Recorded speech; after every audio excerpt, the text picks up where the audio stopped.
Hello, my name is Miss Emily and I'm a brand new teacher here at Dailies Podge teaching pre-K.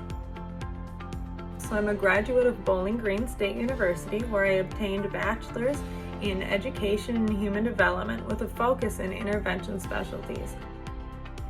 I first started teaching when I was 14 years old. I started teaching Safety Town, and after that I went on to college, did those field experiences in college.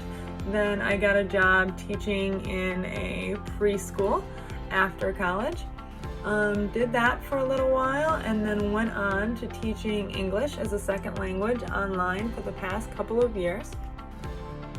So when I'm not in the classroom, I really like doing things like art, meditating, yoga, singing curtain, cooking, being outside with my family, just enjoying life in general. Something I'm so excited for at Dailies is the ability to have a really great work-life balance.